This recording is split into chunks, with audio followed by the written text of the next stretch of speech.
Okay, so this is our second lesson about the Great Depression, and in the first lesson I started talking about different attributes of what you thought was FDR, but it actually was Herbert Hoover, and all the things. He was called the Great Humanitarian because of the work that he did with people that were starving in Europe after World War I. And then all the things he went through in his administration, providing for the poor, started the Veterans Administration. He lowered taxes. He gave money to the banks to stimulate loans.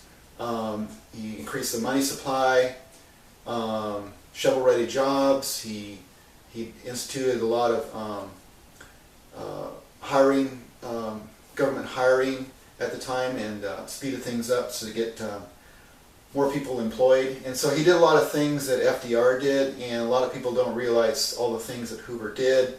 And he was kind of unjustly criticized, and the way it's taught in schools, you know, that he was basically an uncaring person, didn't care about the poor, and that capitalism had failed. You know, the system had completely collapsed, and it just wasn't working. And you know, that's not true at all. Like, you know, look back into the history. And then FDR came in. Of course, this is pure politics, and you know, he painted a picture of Hoover as this uncaring person, but FDR cared for the poor, you know. And he came in with an attitude that the government needed to control things, and so he came about and did a lot of different programs, and the majority of them didn't work, and actually made, the more he tinkered with it, the more worse things got. And I talked about how in the first lesson how things didn't get better. It actually, more people got unemployed, and things got worse. Depression got deeper and deeper, and it wasn't until into World War II that things started to come out of the Depression. So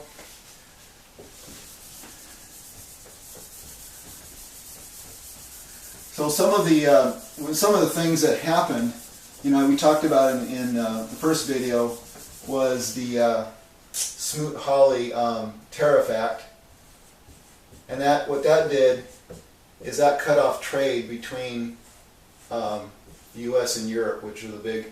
And so what that did is that, you know, we stopped buying goods from Europe, and then Europe stopped buying goods from us, and so it hurt both people, and that made the unemployment rate go up. And so FDR comes in, and one of the things he started hinting at before he was transfer of power is to become president, was that he might go off the gold standard. And actually, I don't know the ins and outs of it, but I believe during his administration they actually tried to confiscate gold from individuals. I believe individuals were instructed to bring in their gold and give it to the government at a certain price. And he said, you know, he gave a price that gold was worth, and so it couldn't fluctuate according to how people thought the value was. So people were instructed to bring it in, and basically he confiscated the gold from people. So that's one of the things. So the gold standard was a biggie. And so what that did is that people stopped losing trust in the monetary system. The other thing was the Federal Reserve, I believe, was started in 1913. So the Depression, you know, was a big test of their abilities and what they could do. And the Federal Reserve was set up originally. Their mission was to provide cash to banks if there's a run against the bank. Now, a thing called a run against a bank, if you ever seen It's a Wonderful Life, there's a classic one in there where there's a rumor going around that there's not enough money, cash in the bank's going to go under. And so people panic. And so everybody that's put deposits into that bank, they run to the bank at the same time to get their money out. Now the way a bank works is deposits go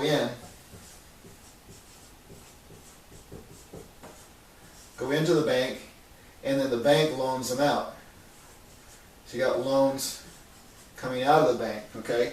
And so only a small part of the deposits is kept on hand at any time for the normal needs of the people that, you know, take money out of the bank. So if you write a check or you go in to get some cash in the safe, there's only, you know, probably less than 10% of the deposits is kept on hand at any point in time. Okay, so if everybody goes into the bank and tries to get 100% of their deposits out of the bank's going to say, we don't have that much cash. And so when that happens, the Federal Reserve was supposed to give money to fill up that bucket, fill up those safes with cash. And then what will happen is if people know that they can get cash out, then they'll stop panicking, and the run will be eliminated. People will stop panicking. Okay, and so what happened is that the Federal Reserve did not back up the banks with cash at that time, and so after there were runs against the bank, and banks did default under Hoover, but they were very, very minor. And things really picked up right before FDR came in to office. So when FDR came into office, everything was really, really bad. But just a few months before, things were pretty good. They were really getting better under Hoover, and he was coming out of the recession. And so actually, when it looked like when FDR came in, we're basically back into a depression. And so his, if you look at it and say, well, when I came in, I inherited this Great Depression. Well, because of some of the way he was talking of his policies, businesses cut back on expenditure. So whenever there's panic in people, when they're scared, they cut back on expenditures. And so there's fear. So fear is what drives it. So fear drives people trying to take money out. So cash is coming out of the bank. The bank doesn't have as much to loan out, okay? If you're a business and you get fearful, that your customers are not as wealthy, don't have as much income as before, or that people are being laid off, so there's not many customers coming in. So businesses cut back. So business sales are going down. So when business sales go down, you as a business owner say, well, I've got to cut. So jobs, got to cut somebody out, or I need to stop manufacturing as many goods, and so, or I need to stop buying as much materials to make whatever I'm making. So jobs go down, and so you as an individual, if you lose your job, your spending goes down. Okay. And so spending goes down, you have less money in your pocket. Okay. So if businesses, if they want to spur people coming in and buying stuff, they're going to have prices go down. Okay? Prices go down. If something goes from $5 down to $2, and the person with less income down here is going to be able to go and spend some money. Okay? So it keeps things going.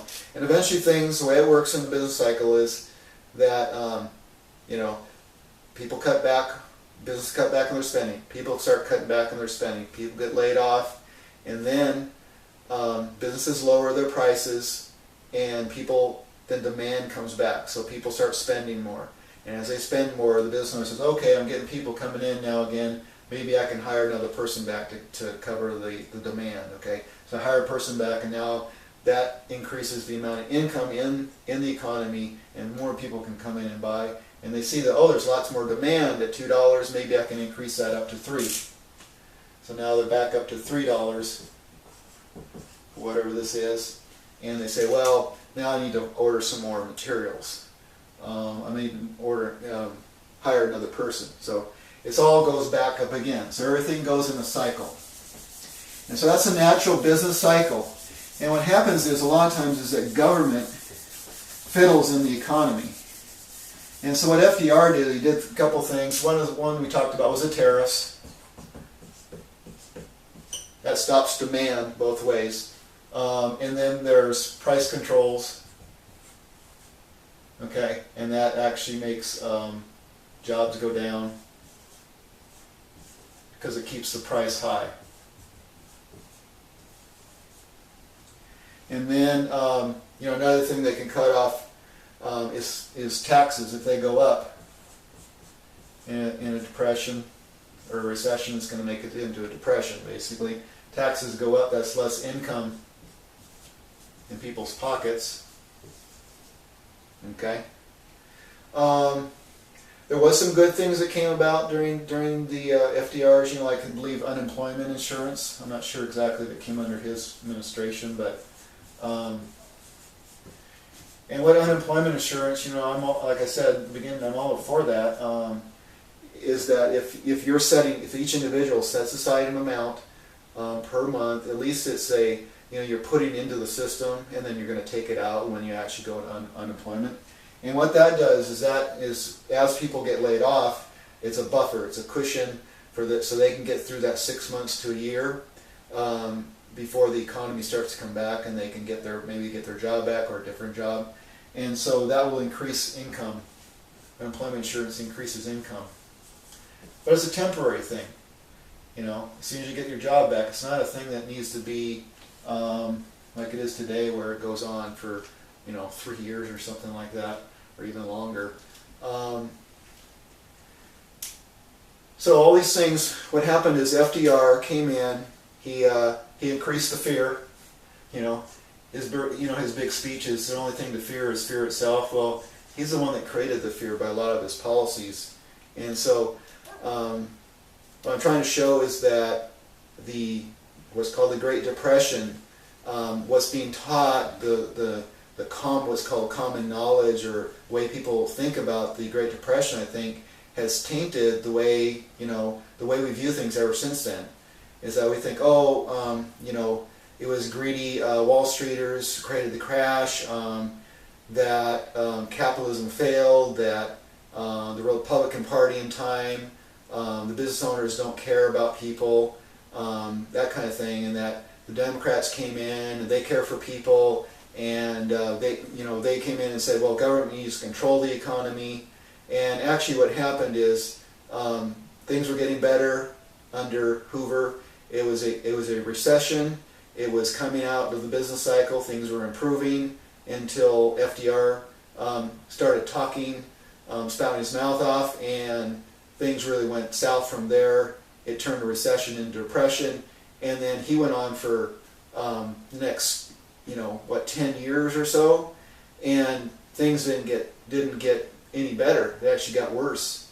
And he threw all these different programs out there, trying this and that, without any comprehensive understanding of how the business cycle works and the effects of it. So he did a lot of tinkering in the economy, and none of it worked.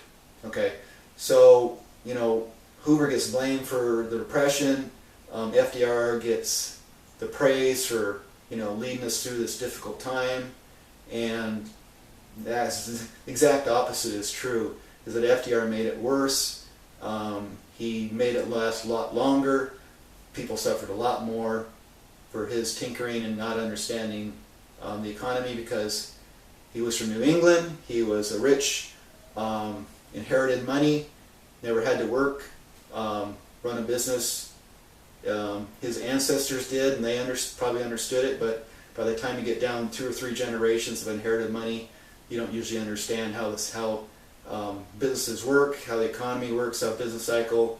And he did a lot of programming and tinkering with the economy that actually made it worse. So what I would ask you to do is go and research information on the Great Depression. Don't just rely on what you were taught back in high school. That I believe is completely not really telling the whole story. Let's just say it that way. Thank you.